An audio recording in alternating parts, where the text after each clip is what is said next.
So ಆತ್ಮೀಯ ವೀಕ್ಷಕರೇ, ಇವತ್ತು ನಾನು SIP ನಲ್ಲಿ ಯಾವ ರೀತಿ ಇನ್ವೆಸ್ಟ್ ಮಾಡೋದು, ಒನ್ ಟೈಮ್ ಮಂತ್ಲಿ SIP ಎಲ್ಲ ಒನ್ ಟೈಮ್ ಯಾವ ರೀತಿ ಮ್ಯೂಚುವಲ್ ಫಂಡ್ ಅಲ್ಲಿ ಇನ್ವೆಸ್ಟ್ ಮಾಡೋದು ಅಂತ ತಿಳಿಸ್ಕೊಡ್ತೀನಿ.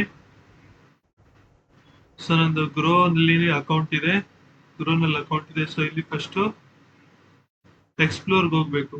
ಎಕ್ಸ್ಪ್ಲೋರ್ಗೆ ಹೋಗಿ ಇಲ್ಲಿ ಮ್ಯೂಚುವಲ್ ಫಂಡ್ ಸೆಲೆಕ್ಟ್ ಮಾಡ್ಕೊಳ್ಬೇಕು. ಮ್ಯೂಚುವಲ್ ಫಂಡ್ ಅಲ್ಲಿ ಎಷ್ಟು ತರ ಮ್ಯೂಚುವಲ್ ಫಂಡ್ಸ್ ಇದೆ ಇಲ್ಲಿ.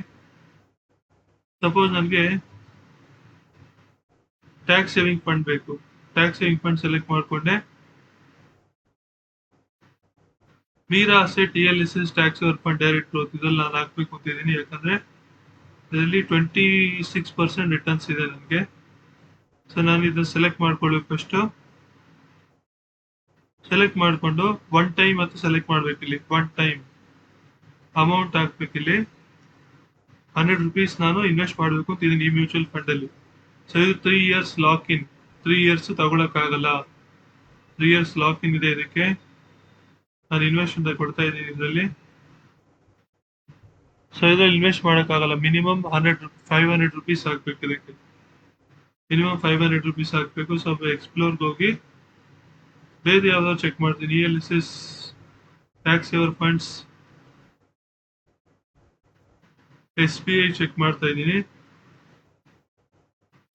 ಒನ್ ಟೈಮ್ ಎಷ್ಟು ಪೇ ಮಾಡ್ಬೇಕು ಇದರಲ್ಲಿ, 100 rupees ಇನ್ವೆಸ್ಟ್.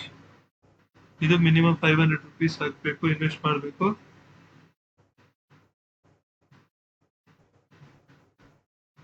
ಟ್ಯಾಕ್ಸ್ ಸೇವಿಂಗ್ ಅಲ್ಲಿ ಯಾವ್ದು ಮಿನಿಮಮ್ 100 rupees ಇದೆ ಅಂತ ಚೆಕ್ ಮಾಡ್ತಾ ಇದ್ದೀನಿ. ಸೊ ಇಲ್ಲಿ one time lump sum tax saver fund 100 rupees ಹಾಕ್ಬೇಕು. ನಾನು ಯಾವ್ದಲ್ಲಿ ಹಾಕ್ಬೇಕು?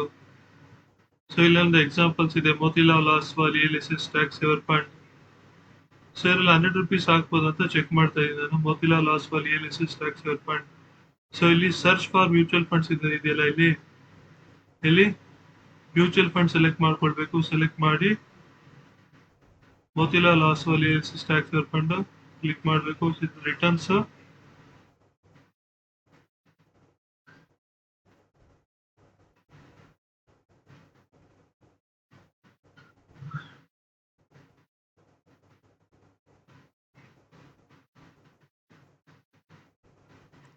$19.55% ಇದೆ ಆನ್ಯುವಲ್ ರಿಟರ್ನ್ಸ್. ನೋಡೋಣ ಇದರಲ್ಲಿ 100 rupees ಆಗುತ್ತಾ ಅಂತ. ಇದು ಮಿನಿಮಮ್ 500 rupees ಕೇಳ್ತಾ ಇದೆ. ಸೊ ಟ್ಯಾಕ್ಸ್ ಸೇವರ್ ಫಂಡ್ ಯಾವುದು ಇಲ್ಲ, ಬೇರೆ ನಾನು ನೋಡ್ತಾ ಇದ್ದೀನಿ. HDFC balanced advantage fund grow plan, ಇದನ್ನ ನಾನು ಚೆಕ್ ಮಾಡ್ತಾ ಇದ್ದೀನಿ. HDFC balance advantage fund grow plan, HDFC balance advantage fund grow plan 18.15% ಇದೆ ಆನ್ಯುವಲ್ ರಿಟರ್ನ್ಸ್. ಇದರಲ್ಲಿ ಒನ್ ಟೈಮ್ ನಾನು 100 rupees ಇನ್ವೆಸ್ಟ್ ಮಾಡಬೇಕು. ಇನ್ವೆಸ್ಟ್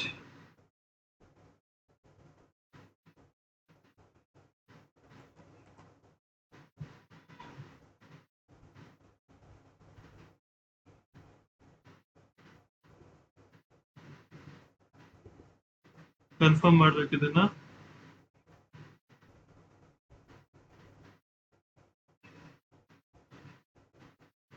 ಸ್ಕ್ಯಾನ್ ಮಾಡಿ, ಫೋನ್ ಪೇ ಮೂಲಕ ಸ್ಕ್ಯಾನ್ ಮಾಡಿ, ಅಥವಾ UPI ಮೂಲಕ ಯಾವ್ದಾದ್ರು ನಿಮ್ದು UPI ಆಪ್ ಮೂಲಕ ಸ್ಕ್ಯಾನ್ ಮಾಡಿ ಪೇ ಮಾಡ್ಬೋದು. ನಾನು ಪೇ ಮಾಡ್ತಾ ಇದ್ದೀನಿ.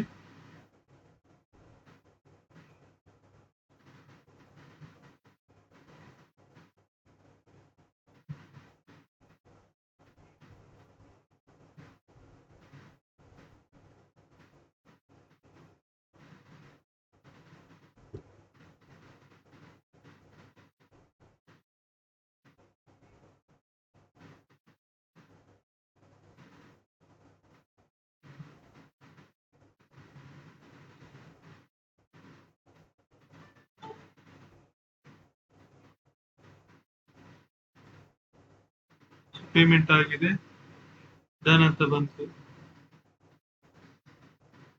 ಸರ್ ಆಲ್ ಆರ್ಡರ್ಸ್ ಹೋದ್ರೆ ಇಲ್ಲಿ ನಾನು HDFC balance advantage fund direct growth ಗೆ 100 ರೂಪಾಯಿ ಪೇ ಮಾಡಿದ್ದೀನಿ ಅಂತ ತೋರಿಸ್ತಾ ಇದೆ.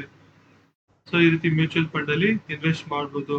One time lump sum investment, SIP lump sum investment. SIP ಕೂಡ ಇದೇ ರೀತಿ ಮಾಡೋದು. ಮ್ಯೂಚುವಲ್ ಫಂಡ್ಸ್ ಎಕ್ಸ್ಪ್ಲೋರ್ಗೆ ಹೋಗಿ ಇಲ್ಲಿ first dashboard mutual funds ಎಕ್ಸ್ಪ್ಲೋರ್ಗೆ ಹೋಗಿ ಇಲ್ಲಿ ಯಾವ್ದಾದ್ರು SIP ವಿತ್ 500 ಅಂತ ಇದೆ. ಸೊ ಇಲ್ಲಿ ಯಾವ್ದಾದ್ರು ಒಳ್ಳೆಯದು ಫಂಡ್ ಸೆಲೆಕ್ಟ್ ಮಾಡ್ಬೋದು. ಫ್ಲೆಕ್ಸಿ ಕ್ಯಾಪ್ ಡೈರೆಕ್ಟ್ ಗ್ರೋತ್, ಇದರಲ್ಲಿ one time monthly S I P start date ಕೊಡ್ಬೋದು. ಇಲ್ಲಿ ಸ್ಟಾರ್ಟ್ ಡೇಟ್ ಹೋದ್ರು ಸ್ಟಾರ್ಟ್ SIP ಅಂತ ಕೊಡ್ಬೇಕಷ್ಟೇ. ವೀಕ್ಷಕರೇ, ನಿಮಗೆ ನನ್ನ ವಿಡಿಯೋ ಇಷ್ಟ ಆದರೆ ಲೈಕ್ ಮಾಡಿ, ಶೇರ್ ಮಾಡಿ, ಕಮೆಂಟ್ ಮಾಡಿ, ಸಬ್ಸ್ಕ್ರೈಬ್ ಮಾಡಿ. Thanks for watching.